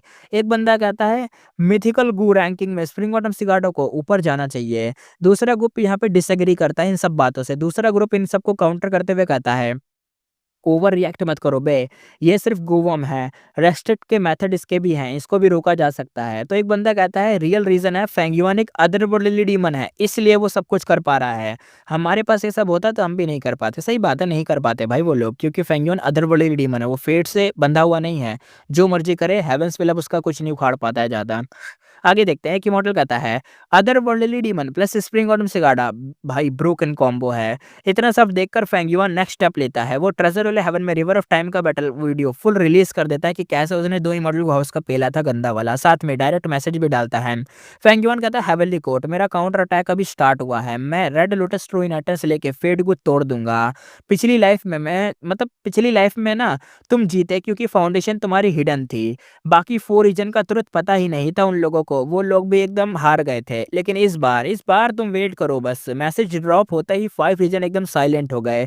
फिर से ब्लास्ट होता है, फिर से रिएक्शन आता है फेंग युआन के मैसेज के ऊपर। बंदे कहते हैं सीधा हेवनली कोड को चैलेंज कर रहा है, हिस्ट्री लेवल इवेंट है भाई ये तो। दूसरा बंदा कहता है ये बंदा भाई रियल थ्रेट है, रियल थ्रेट है, रैंक 7 होके रैंक 8 जैसी फाइट है इसके पास, लांग या प्लस वेरिएंट ह्यूमन की आर्मी, रैंक 8 वॉरशिप भी है इसके पास। अगर रेड लोटस इनहेरिटेंस मिल गया तो डिजास्टर बन जाएगा। लोग बोलते हैं ये फ्यूचर डीमन वनरेबल बन सकता है, डेमोनिक एरा वापस आ गया है, मतलब वापस आ सकता है। वीडियो एनालिसिस होती है, वो कहते हैं देखो हेवनली कोड के दोनों इमॉर्टल को हाउसेस को भाई एकदम डायरेक्ट काउंटर यहाँ पे हुए हैं, डायरेक्ट काउंटर, यानी फेंग युआन को पहले से पता होगा ना, क्लियरली प्रीवियस लाइफ की नॉलेज यूज किया था। टोन यहाँ पे चेंज होता है, वरीनेस और फिर फियर में बदल जाता है दूसरों का। कंक्लूजन हर तरफ फैलता है यही कि फेंग युआन को प्रोवोक मत करना, उंगली मत करना, हेवनली कोड तक तो उसने दबा दिया, तुम क्या चीज हो बे। रीजनल्स के रिएक्शन तो अलग ही थे। साउथर्न बॉर्डर वो क्लैन वू योंग यहाँ पे कहता है फेंग युआन हेवनली कोड एकदम डीप कंसर्न के अंदर था। देखो वू यंग बड़ा समझदार बंदा है यार, अगर फेंग युआन ने हेवनली कोड की एक बात नहीं करी कि हेवनली कोड पिछली बार जीत गया था, तो ये बंदा सोचेगा वू यंग कि अरे फेड को रिपेयर हुआ, हेविली कोड जीता, यानी हेविली कोड जीता। शायद वो यंग समझदार है, क्या पता फेंगयुआन के साथ दोबारा से आ जाए। आगे देखते हैं हम ची क्लैन का रिएक्शन। ची क्यू कहता है जो इन्फॉर्मेशन फेंगयुआन का है शायद पिछली लाइफ में डील से ही था, यानी पिछली लाइफ में फेंगयुआन ने डील करी थी, मतलब ट्रेटर मैं ही हूँ। वो खुद ही एकदम शॉक हो जाता है। वेस्टर्न डिजर्ट यहाँ पे तांग क्लैन कहता है पहला एल्डर रिलैक्सेशन एक्सपोज हुआ तो हेवनली कोर्ट हमें ही मारेगा भाई। दूसरा एल्डर कहता है अब पीछे नहीं हट सकते, केयरफुल रहना होगा, अगर फेंगयुआन डीमन वनरेबल बना हमारा फायदा भी तो हो सकता है, सोचो जरा सोचो। वेस्टर्न डिजर्ट में टांग क्लैन फेंगयुआन के साथ है, भूलना मत। एक तरीके से वो डेमोनिक पाथ फेंगयुआन का साथ दे रहा है, तो बहुत बड़ी बात थी। और ये चीज़ अभी एक्सपोज हुई तो टांग क्लैन को वाइप आउट कर देंगे वेस्टर्न डिजर्ट से, इसलिए। वेस्टर्न डिजर्ट के अंदर ही शी क्लैन भी था। फर्स्ट सुप्रीम एल्डर यहाँ पे क्लोज्ड कल्टीवेशन में था। वो कहता है इंटरेस्टिंग, हेवली कोड सबको उसके खिलाफ भड़का रहा है, फेंगयुआन सबको हेवली कोड के खिलाफ भड़का रहा है। मैं कल्टीवेट करता हूँ, बाद में देखेंगे कौन मतलब किसके आगे टिकता है। जो जो तलवार सबसे पावरफुल होगी उसी के साथ हम होंगे। सही बात है, एक म्यान में दो तलवार नहीं रह सकती। तलवार छोड़ो, गू की बात होती है। कोई भी गू पावरफुल नहीं होता, उसका मास्टर उसका यूजर ही इनविंसिबल होता है, कोई गू इनविंसिबल नहीं होता। ये लाइन हमने रेंजो में सीखी थी। देखते हैं क्या हो। सीन यहाँ पे शिफ्ट होता है हेवनली कोर्ट इमॉर्टल ग्रेवयार्ड के अंदर। अचानक एक छोटी सी आग का गोला अपीयर होता है, फिर वो रैपिडली बड़ा होता है और पूरा स्काई रेड कर देता है। रेड फायर के अंदर सिल्वर स्पार्क्स चमक रहे थे, जैसे रेड पर्दे में डायमंड्स हों। फायर खत्म होती है और दो बुढ़े गो इमॉर्टल बाहर आते हैं। पहला ली हुआंग, क्रिम्सन रोप था, फायर पाथ ग्रेट एक्सपर्ट था। दूसरा गु ल्यूरू था, व्हील चेयर पर था, टाइम पाथ ग्रेट एक्सपर्ट था। फेरिजीवी तुरंत ही झुककर, फेरिजीवी कहते जूनियर जीवी सीनियर्स को रिस्पेक्ट देती है। ली हुआंग कहता है हम बिना रीजन नहीं जागते, सिचुएशन बोलो क्या हुआ। फेरिजीवी करंट क्राइसिस फेंगयुआन का राइस एक्सप्लेन करती है। ली हुआंग गुस्से में कहता है हर मतलब हर ग्रेट एरा में क्योस तो होता ही है, पर ये फेंगयुआन ज्यादा ही वॉयलेंट है। रेड लोटस का प्लान्ड डीमन है ये शायद ये बंदा। यहाँ पे गुलियरो एकदम कोल्ड टोन में कहता है ओवरऑल कंट्रोल अभी भी हेवली कोर्ट के पास ही है, फेड को रिस्टोर हो गया तो सब सेटल हो जाएगा, तब फेंगयुआन कुछ भी नहीं कर पाएगा। गुलियरो कहता है टास्क दो, हम रेडी हैं जो करना है। फेरिजी भी खुश हो जाती है। फेरिजी भी कहती है river of time control lost हो चुका है, हमारे पास रिवर ऑफ टाइम के अंदर अब कोई कंट्रोल नहीं है। न्यू टाइम पाथ इमॉर्टल को हाउस बन रहे हैं अभी तो। River suppression lotus ceiling formation भी लगानी है, आप दोनों रिवर ऑफ टाइम को गार्ड कर लीजिए बस। ली हुआंग हंसा। ली हुआंग कहता है ठीक है, ये जो छोटा डीमन वनरेबल है इसको तो हम ही हैंडल कर लेंगे। फेरिजी भी स्पेशली गुलियरू से ज्यादा relieved time path gap feel हो गया था, यानी वो ना ज्यादा खुश हो रही थी इस चीज को देख के। वो रिलीव्ड यानी एक बहुत सुकून की सांस उसने ली थी गु ल्यूरू को देख के, क्योंकि गु ल्यूरू एक टाइम पाथ का एक्सपर्ट था। ली हुआंग तो देखो एक फायर पाथ का एक्सपर्ट है, वो भी जाके गार्ड कर लेगा, पावर दिखा देगा, लेकिन ली हुआंग साइड में रखो, यहाँ पे गु ल्यूरू ज्यादा काम का था। उसके दिमाग में एक डाउट भी था। फिर इसी भी सोचते हुए कहती है फेंगयुआन रिबॉर्न हुआ, क्या उसे इनकी अवेकनिंग का पता होगा कि ये लोग जागे थे। रियलिटी थी प्रीवियस लाइफ में गुलियरू लेट अवेकन हुआ था, यानी गुलियरू तो बाद में आया था। इस लाइफ में फेंगयुआन के अर्ली अटैक्स की वजह से इंक इफेक्ट हुआ, जो अभी जाग गया वो बंदा। रिवर ऑफ टाइम में ये फेंगयुआन के लिए फ्यूचर ऑब्स्टिकल बनेगा गुलियरू, क्योंकि ली हुआंग को तो फेंगयुआन मारेगा कुत्ते की तरह। हम जानते हैं क्यों मारेगा, पिछली बार भी बहुत कुत्ते की तरह मारा था ली हुआंग को फेंगयुआन ने, लेकिन इस बार तो मारेगा मारेगा। लेकिन यहाँ पे बस एक ही ऑब्स्टिकल है, वो है गुलियरू। सीन यहाँ पे शिफ्ट हुआ इमॉर्टल प्राइमेसी के अंदर। सवीनर immortal primacy mini central continent के अंदर फेंगयुआन डिवाइन सेंस से एक ह्यूज मास इंस्पेक्ट करता है। फर्टाइल स्लिट थी और नी डीप क्लीन वाटर था, और हर कुछ किलोमीटर पर हाउस साइज बर्ड्स थे, एक्सट्रीम मास फ्लावर उग रहे थे। ये न्यू रिसोर्स पॉइंट था, एक्सट्रीम मास फ्लावर ब्लूम था, वाइट पिंक टेम्पर्ड शेप में था और फ्रेश वाइट मिस्ट रिलीज करता था। ये मिस्ट रिग्रेट गू का फूड था। प्रॉब्लम थी मिस्ट स्टोर नहीं हो सकती, फ्रेश चाहिए, इसलिए डायरेक्ट ही रिसोर्स पॉइंट बना डाला था ताकि यहाँ पे रिग्रेट गू को फीड करा जाए। प्रीवियस लाइफ में रिग्रेट गू मिलने के बाद बनाया था, इस लाइफ में फेंगयुआन ने पहले ही बना दिया, रिग्रेट गू तो बाद में देखेंगे। प्लानिंग मोड चालू होती है, गू मिले या ना मिले फूड रेडी होना चाहिए पहले तो। अब उसके सारे इमॉर्टल गू का फूड सिस्टम सेल्फ सफिशिएंट हो चुका था, यानी अब बनता रहा था, किसी से लेने वेने की जरूरत नहीं है। एग्जाम्पल रैंक 8 इमॉर्टल गू एडिशन जो बाशिबा से लिया था, मिनी ईस्टर्न सी में स्पेशल सी जोन बनाया था, नए वाटर स्पाइडर इंट्रोड्यूस किए थे, कंटिन्यूस फूड सप्लाई सेटअप बनाया था।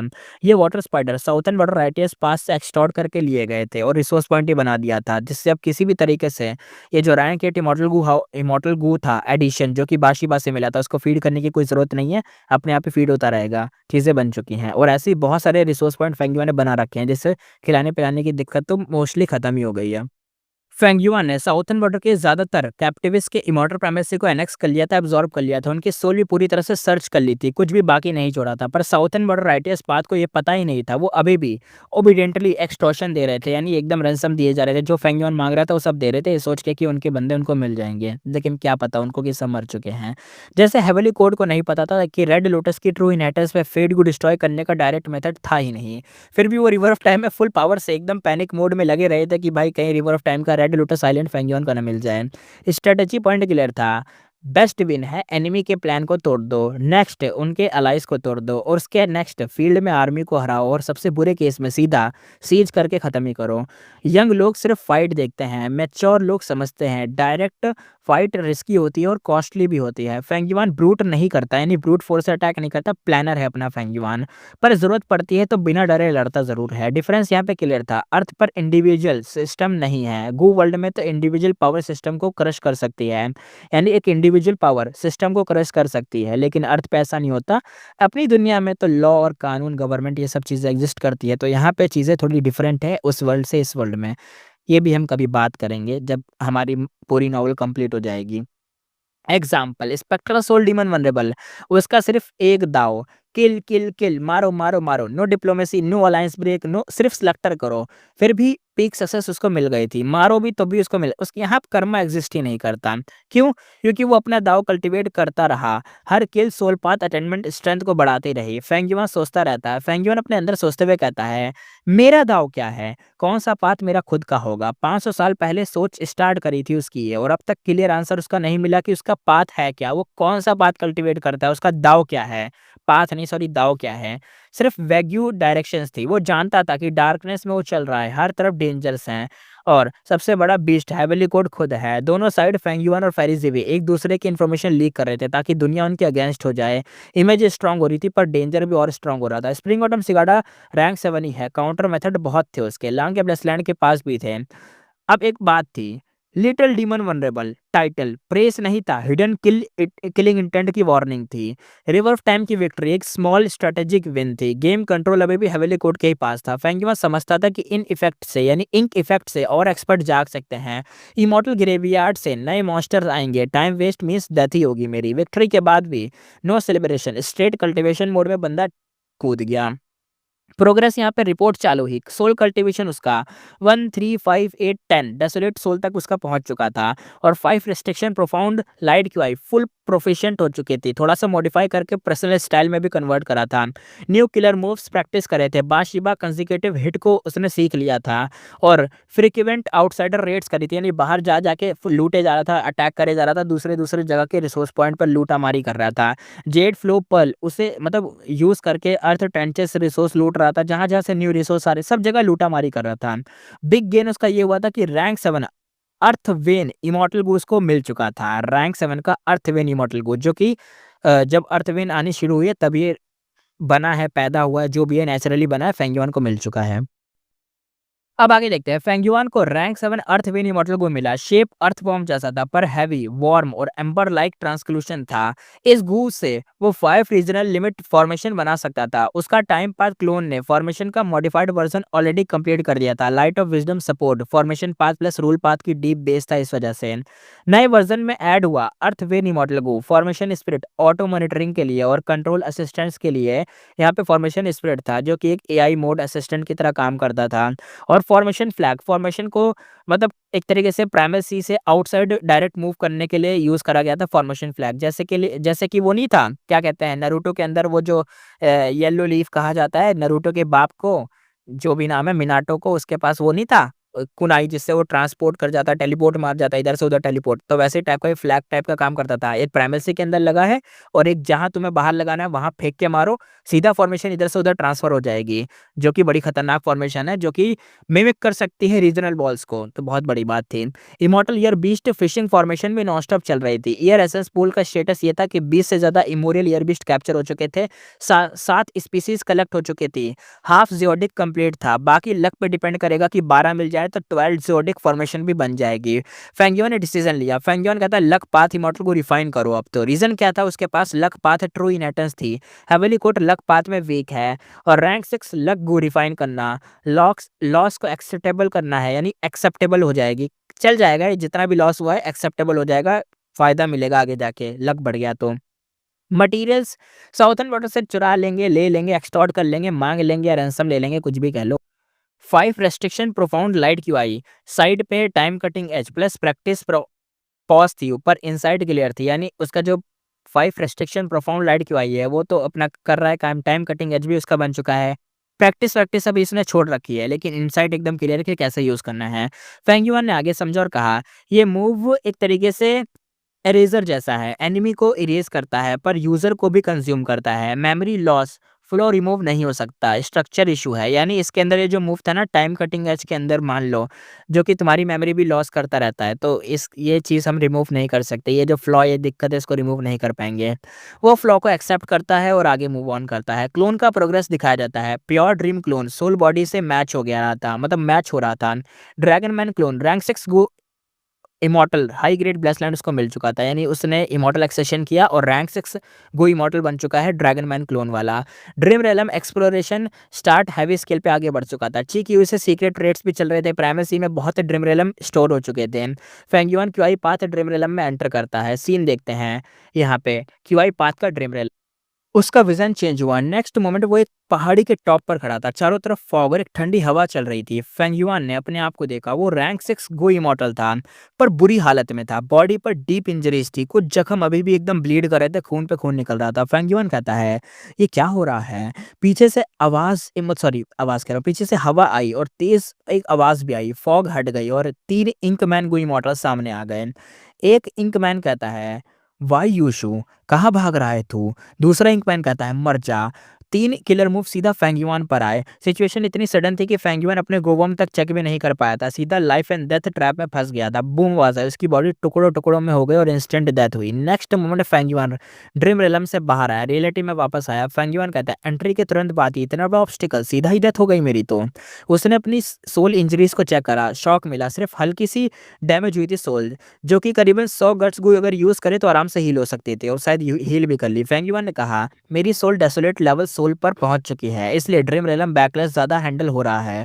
थोड़ा रेस्ट करके वो फिर से ड्रीम रेलम में एंटर हुआ। सेम ड्रीम वापस से स्टार्ट हुआ। इस बार फेंग युआन ने तुरंत ही अपने गोवम को चेक करा। उसके पास सिर्फ एक इमॉर्टल गो था। कॉकरोच शेप में था, ग्रे वाइट था, स्टोन जैसा स्ट्रक्चर था, हल्का सा वेट था, टच पर थोड़ा सा ठंडा और रफ फील देता था। फेंग युआन कहता है, ये क्यूआई फ्लो गो है।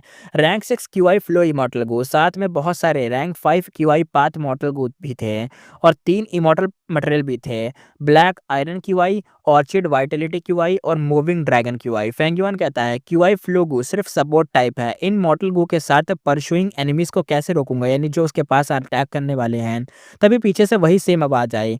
एक इंकमैन कहता है, वाई यू शू, कहाँ भाग रहा है? दूसरा दोबारा से वही सेम लाइन रिपीट करता है, मर जा। और फिर से बैंग आवाज आई। फेंग युआन फिर से टुकड़े-टुकड़े हो गया। रियलिटी में वापस आकर वो इंजरीज को ट्रीट करते हुए सोचता है। फेंग युआन कहता है, करंट सिचुएशन क्लियर है। 3 पीछे मेरे करने वाले लोग आते हैं, पीछा करने वाले लोग आते हैं, इमॉर्टल किलर मूव यूज़ करते हैं और मेरे को मार देते हैं और मुझे भी कुछ ऐसा ही यूज़ करना पड़ेगा। फेंग युआन कहता है, QI path immortal killer move. QI देखो, अब उसके पास भी क्यूआई पाथ की चीज़ें थी ना, इसलिए क्यूआई फ्लो गो है ना इसके पास, ड्रीम रेलम वाली बॉडी के पास, यानी जो ड्रीम के अंदर जो उसकी बॉडी है, पता नहीं क्या नाम होगा उसका, कोई नया ही ड्रीम है ये क्यूआई पाथ वाला, क्यूआई ड्रीम रेलम वाला, देखते हैं क्या होगा। उसका क्यूआई पाथ लेवल लो था पर रिसोर्स बहुत थे। शैडो सेक्ट इनहेरिटेंस में बहुत क्यूआई पाथ किलर मूव के रिकॉर्ड्स थे। लांगिया सेक्ट में भी बहुत रेसिपीज थी। अपने रिफाइनमेंट पाथ लेवल से वो खुद भी किलर मूव बना सकता था। विजडम लाइट यूज़ करके उसने जल्दी ही किलर मूव डिज़ाइन किया जो कि ड्रीम रेलम का फर्स्ट ऑब्स्टिकल क्रॉस कर सके। पर क्यूआई पाथ किलर मूव उसके लिए नए थे, इसलिए उसने प्रैक्टिस स्टार्ट करी। क्यूआई फ्लो इमॉर्टल को रियल में नहीं था, वो उसके मूव्स इमिटेट करके प्रैक्टिस करता रहा। ड्रीम रेलम में वापस जाते ही उसको कॉन्फिडेंस था कि वो जो उसके पीछे पकड़ने वाले लोग हैं ना, उनको तो हरा ही देगा, मार ही देगा, ये किलर मूव एक्टिवेट तो कर ही देगा। उसकी बॉडी पर पिच ब्लैक आर्मर आ गया। अब 3 इमॉर्टल जो उसके पीछे पड़े हुए थे और अटैक कर रहे थे, इंस्टेंट किल नहीं कर पा रहे थे। एक इंकमैन कहता है, वाइश यूशु, तू काउंटर करेगा अब? दूसरा इंकमैन कहता है, एक स्लेव की इतनी हिम्मत? तीसरा इंकमैन कहता है, मास्टर को ऑफेंड किया, मरना तो पड़ेगा ही तुझेगा, इसको क्रश करके मार दो। तीनों ने घेर कर एकदम अटैक करा। फेंग युआन थोड़ी देर रेसिस्ट कर पाया, लेकिन फिर एंड में जाके मर ही गया। रियलिटी में वापस आया। दोबारा उसने यही सोचा और कहा, फाइट नहीं, एस्केप ही प्रायोरिटी होनी चाहिए, फाइट तो नहीं कर सकता। नेक्स्ट ट्राई में उसने डिफेंस छोड़कर movement immortal killer move use करा और फिर से फेल। नेक्स्ट ट्राई मतलब एस फेल हुआ, लेकिन दोबारा ट्राई करा, सक्सेस मिल गई। वो ड्रीम रेलम के सेकंड स्टेज में एंटर हो गया। एंटर होते ही उसने खून थूक दिया। फेंग युआन कहता है मैं हेवीली इंजर्ड हो गया, इमॉर्टल मटेरियल भी काफ़ी खर्च हो चुके हैं, बहुत ज़्यादा इंजर्ड भी हो गया। उसके पास कोर में क्यूआई लोगो था और 3 इमॉर्टल मटेरियल सपोर्ट में थे। ब्लैक आयरन और ब्लैक आर्मर बन जाता था, जिससे ऑर्चिड वाइटलिटी था जो हीलिंग के लिए काम आता था, और मूविंग ड्रैगन क्यूआई था जो कि मूवमेंट के लिए काम आता था। फर्स्ट स्टेज में उसने मूविंग ड्रैगन क्यूआई से एस्केप किया था। अब चेक किया, उसकी मूविंग ड्रैगन क्यूआई आधे से ज़्यादा खत्म हो गई है। आयरन क्यूआई आधा खत्म है और ऑर्चिड वाइटलिटी क्यूआई भी बिल्कुल अभी सेफ था, वो खत्म नहीं हुआ। फेंग युआन कहता है सिचुएशन तो खराब है, पहले से मतलब पहले ना हील कर लेता हूँ, पहले से बेटर है लेकिन इस बार हील करते हैं। उसने इमॉर्टल किलर मूव एक्टिवेट करा, orchid breath. Orchid vitality qi का थोड़ा सा पार्ट कंज्यूम हुआ। उसने डीप लंबी सी सांस ली, उसके चीक्स फूल गए और माउथ से सांस एकदम बाहर छोड़ी। फ्रेगमेंट लाइट ग्रीन फॉग उसकी बॉडी को कवर कर गया जो उसने सांस छोड़ी थी। फॉग हटने के बाद ज्यादा इंजरीज हील हो चुकी थी। फेंग युआन कहता है अब कहाँ जाऊँ यहाँ पे मैं। वो एक लंबी एकदम केव में था, बहुत सारे पाथ अलग अलग डायरेक्शन में जा रहे थे केव के अंदर। कुछ स्टेप चला ही था कि सामने एक इंकमैन को इमॉर्टल आ गया। इंकमैन कहता है वाई यूशु तू यहाँ है, हा हा हा हा, लक्की हूँ, ये मेरे मेरिट में एक तरीके से गिन लिया जाएगा अगर मैं तेरे को मारा, सही टाइम पर तू मिल गया है। फेंग युआन शॉक हुआ, ये पहले वाले 3 में से नहीं था, ये एक नया एनिमी था और रैंक 6 नहीं था, ये रैंक 7 इंकमैन को इमॉर्टल था। रैंक 7 इंकमैन सीधा जंप करके अटैक करा। फेंग युआन बिल्कुल मैच नहीं कर पाया, सारी हड्डियां टूट गई, जमीन पर गिर गया। इंकमैन कहता है वाई यूशु बड़ा वाइल्ड बनता था ना तू, तो सोचा नहीं होगा मेरे हाथ में आ जाएगा। प्रिंसेस तुझे पैम्पर करती थी, बहुत मानती थी ना, फिर भी भाग गया तू, खुद अपनी बर्बादी लाया है तू बस। नेक्स्ट मोमेंट फेंग युआन की सोल इंजरी के साथ रियलिटी में वापस आ गया, यानी मर चुका था। आगे फेंग युआन ने कहा अगर अगर कैप्चर हुआ, चाहे मरा ना भी जाऊं, मतलब एक तरीके से मारा ना भी जाऊं, फिर भी फेल काउंट होगा। फेंग युआन ने कहा ये पूरा एस्केप टाइप ड्रीम रेलम है। फेंग युआन ने आगे कहा रैंक 7 गू इमॉर्टल से सीधा फाइट तो पॉसिबल है ही नहीं, फिर से ट्राई करते हैं, कोई और रास्ता चुन लेंगे। वो सेकंड स्टेज में बार बार एंटर हुआ, कई बार फेल हुआ, उसने पैटर्न को समझा। उसके पीछे 8 बंदे थे, 5 रैंक 6 के हैं और 3 रैंक 7 के इंकमैन गू इमॉर्टल हैं। रैंक 7 की बातों से उसने टाइम को गैस किया, ये ओल्डन एंटिक्विटी आ रहा था, तब वेरिएंट ह्यूमंस स्ट्रांग हुआ करते थे, एनिमीज के पास बहुत मेथड थे। फेलियर के बाद भी फेंग युआन गिव अप नहीं किया। केव टनल में उसको कई क्यूआई पाथ इमॉर्टल मटेरियल मिले, सबसे यूजफुल था autumn scale concealment QI. Multiple attempts के एक्सपीरियंस ने उसे मटेरियल कलेक्ट किए थे, किलर मूव एक्टिवेट किया और स्मूथली सेकंड स्टेज क्लियर कर लिया उसने। थर्ड स्टेज स्टार्ट होते ही सब ऑटो रन होने लग गया, फेंग युआन कंट्रोल ही नहीं कर सकता था, ये वापस वही स्टेज में आ गया जैसे थीविंग हेवन वाला टाइम ही चल रहा था। फेंग युआन बस देख सकता था, एकदम ऐसा नहीं था कि दूर से बस देखो और बॉडी अपने आप काम कर रही है, वैसे टाइप का। वायुषु जमीन पर गिरा हुआ था, सामने एक ब्यूटीफुल फीमेल इंकमैन इमॉर्टल थी, रैंक 8 ऑरा वाली थी, उसकी आंखों में गुस्सा, नफरत, प्यार और दुख मिक्स था। प्रिंसेस ये टोंग कहती है वायुषु जब मैंने तुझे खरीदा था तू कल्टीवेशन भी नहीं जानता था। मैंने स्टेप बाय स्टेप तेरे को ट्रेन करके गो इमॉर्टल बनाया, मेरी प्रोडक्शन ने तुझे इतनी हिम्मत दे दी। हैं क्यों बिट्रे करा मुझे, क्यों बिट्रे करा, मैंने कब तुझे बुरा ट्रीट करा था, मैंने तुझे कभी बुरा ट्रीट नहीं करा, तुझे लग्जरी में तू तो रहता था ना, सिर्फ मेरी सर्विस करता था और लग्जरी में रहता था, फिर भी ऐसा क्यों करा। वायुषु कहता है लाइफ अच्छी थी पर मैं फिर भी सिर्फ एक स्लेव ही तो था ना। तो अपनी प्रिंसेस कहती है मेरा स्लेव बनना बुरा है क्या, बहुत इंकमैन तेरी लाइफ से मतलब तेरी जो तू जीता है ना स्लेव वाली जिंदगी, मेरे साथ बन के वो वाली जिंदगी वो लोग चाहते हैं लेकिन तुझे मिली वो। तो वायुषु कहता है पहले बुरा नहीं लगता था पर जब सुना कि इस दुनिया में हेवली कोर्ट है जहाँ ह्यूमंस फ्री रहते हैं। तो प्रिंस ये टोंग कहती है वहां भागना चाहता है, हेवली कोर्ट के पास जाएगा, डेविल्स की बातों में आ गया है तू, वहां मत जा। वायुषु कहता है बिलीव नहीं पर बिलीव करना चाहता हूँ कि वो एग्जिस्ट करता है, हेवली कोर्ट सच में एग्जिस्ट करता है, मैं चाहता हूँ ये बिलीव करना। प्रिंसेस ये टोंग का गुस्सा धीरे धीरे कम हुआ, पास्ट की मेमोरीज याद आई, उसने उसको बहुत ही पैम्पर किया था, बहुत पाल पोस के बड़ा करा था। प्रिंसेस ये टोंग कहती है इस बार माफ कर सकती हूँ, रेस की डिग्निटी का सवाल है। प्रिंसेस ने कहा अगर मैं खुद ना आती तो तू स्केप हो जाता, ये जगह हेवली कोर्ट की इन्फ्लुएंस एरिया के पास ही है और अगर यहाँ से थोड़ा सा और आगे भाई जाता तो पक्की बात है स्केप हो जाता। वायुषु की आंखों में एनर्जी आ गई। वायुषु कहता है लास्ट विश, मरने से पहले केव से बाहर देखना है, हेवली कोर्ट की तरफ बस एक नजर डालनी है, मुझे मुझे इस केव से निकलना है। ऐसा मान लो ना ऐसा मान लो तुमने वो सीन नहीं देखा होता, जैसे एक बहुत बड़ी वॉल है, ऐसा मान लो एक पहाड़ों की बहुत बड़ी वॉल बनी है, पहाड़ ही पहाड़ से एक ना बहुत पहाड़ ही पहाड़ एक लाइन से गए हुए हैं और एक 2 दुनिया एकदम अलग कर दी गई हैं। जैसे एक दुनिया जो इंकमैन की इधर चल रही है और दूसरी दुनिया जो हेवनली कोड की उधर चल रही है। और ये उसी पहाड़ के बीच एक ना केव जाती है, बहुत लंबी केव है और हज़ारों रास्ते जा रहे हैं इस केव के और बहुत लंबी केव है ये। अगर तुमने इस केव को पार कर लिया तो तुम वेरिएंट ह्यूमन के इलाकों से बाहर निकल के सीधा हेवनली कोड के इलाकों में पहुँच जाओगे। जो हेवनली कोर्ट है और ये केव से बाहर निकलने ही वाला था, लेकिन भाई ये जो बंदी थी प्रिंसेस जो कि रैंक 8 वाली थी, इसने आके इसको पकड़ लिया। तो इसने लास्ट विश मांगी है कि बस एक बार मुझे देखने दो उस जगह को। बस मेरे को इस मतलब केव के बाहर तो पहुंचने ही वाला था, तो बस निकल जाए बाहर, निकल के मेरे को देखने दो उस एरिया को जो कि हेवनली कोर्ट के अंडर आता है। तो भाई प्रिंसेस भी चुप रही। वो भी क्या कहती, लास्ट विश थी मरने से पहले, तो उसने बोला ठीक है। वो साइड हो गई। वाई यूशु खून से भरे हाथों से क्राउल करता हुआ एग्जिट तक एकदम भाई घसीटते एकदम रेंगते आगे बढ़ा। डिस्टेंस छोटा होता गया, सामने लाइट थी, वो रोशनी उसको दिख रही थी केव से बाहर की। माउंटेन के बीच केव ओपनिंग थी, दूर तक देख सकता था। उसने होप से आगे देखा, सिर्फ थिक मिस्ट उसको दिखी। प्रिंसेस ये टोंग कहती है माउंटेन पर फॉग कॉमन होता है, मिस्ट ना होती तो हेवनली कोर्ट नहीं दिखता। मतलब यहाँ पे मिस्ट है इसलिए तेरे को हेवनली कोर्ट नहीं दिख रहा, और अगर मिस्ट समझ जाओ यार, बस वही बात है। ये सिर्फ उसके इन्फ्लुएंस के पास के बैरन लैंड है, यानी हेवनली कोर्ट यहाँ से शुरू होता है और इसके आगे पूरा इन्फ्लुएंस हेवनली कोर्ट का ही है। वाई यूसुफ सेटिस्फाइड फील कर रहा था, भले उसे हेवनली कोर्ट नहीं दिख रहा, फॉगी फॉग दिख रहा है, लेकिन एटलीस्ट उसको ये जमीन दिख गई कि ये जो जमीन है हेवनली कोर्ट के अंडर आती है। जमीन पर गिर गया, हेड उठा के कोशिश कर रहा था और ऊपर देखो, लेकिन स्ट्रेंथ ही नहीं बची थी। वाई यूशु कहता नहीं, मैंने देख लिया है, भले ये फॉग है लेकिन मैंने फिर भी देख लिया है, हेवनली कोर्ट मैंने देख लिया है। प्रिंसेस ये टोंग इमोशनल हो गई। नेक्स्ट मोमेंट वाई यूशु की लास्ट ब्रेथ खत्म हो गई और फिर डेथ। प्रिंसेस ये टोंग चुप खड़ी रही, हेवनली कोर्ट की डायरेक्शन में देखते हुए, फेस पर सीरियस रिस्पेक्ट थी। प्रिंसेस ये टोंग कहती है हेवनली कोर्ट।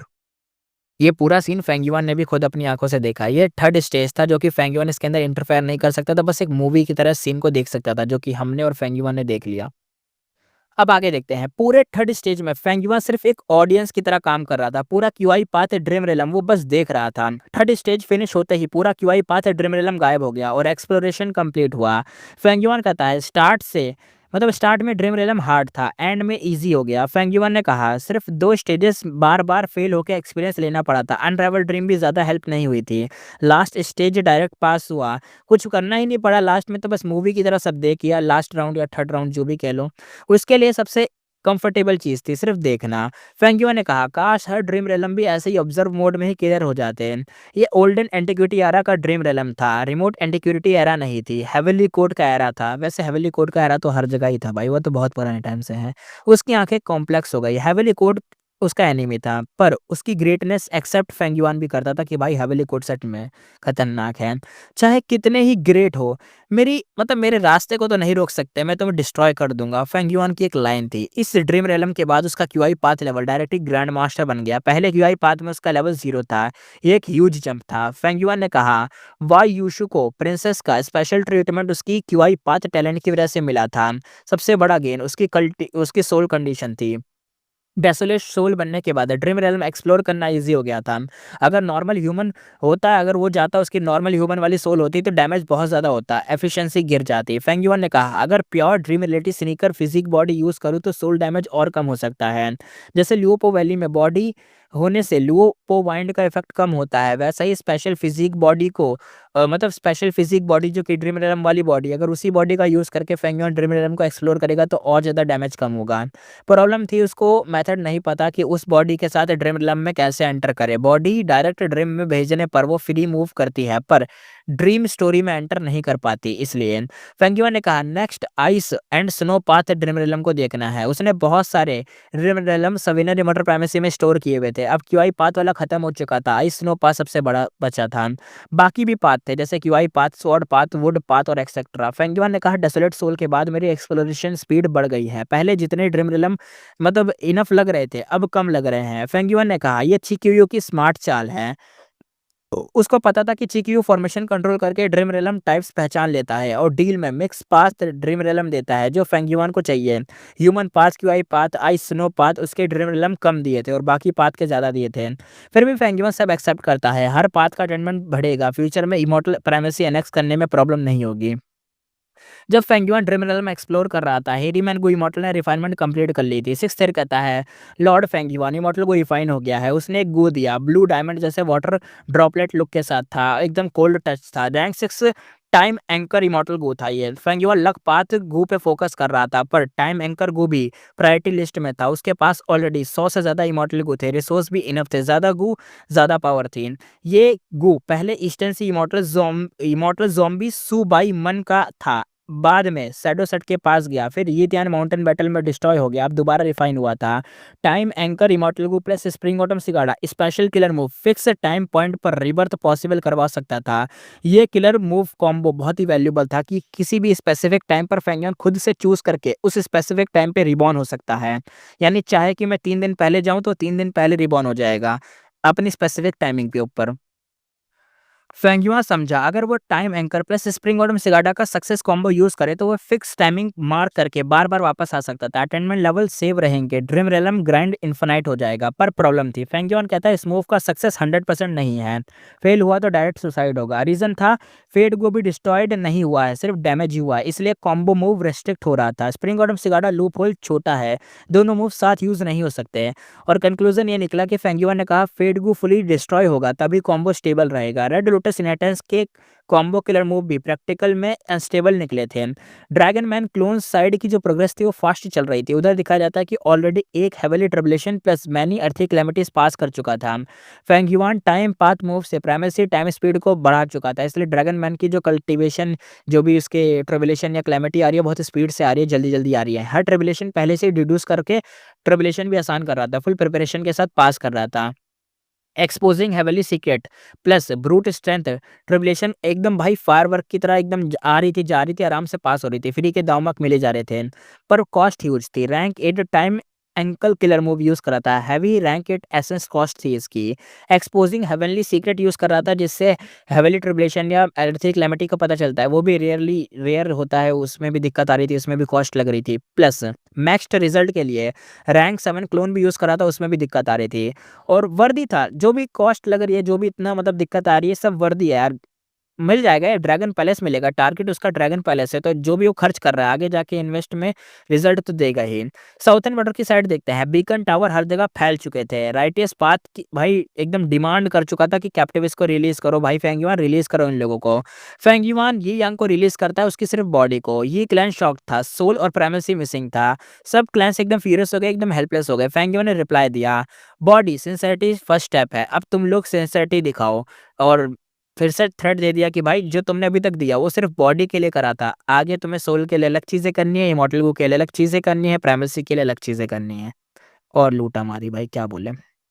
फेंगयुआन ने कहा, ज्यादा प्रेशर दिया तो कैप्टिविस्ट तुम्हारे दुश्मनों को ही दे दूंगा, मैं पब्लिक ह्यूमिलेशन भी करूंगा अलग से। साउथर्न बॉर्डर एकदम भाई फोर्स्ड सबमिट हो चुका था, क्या करे। न्यू डील होती है, ड्रीम रेलम के बड़े कैप्टिविस्ट, मतलब ड्रीम रेलम के बदले कैप्टिविस्ट, यानी ड्रीम रेलम दो और कैप्टिविस्ट ले जाओ।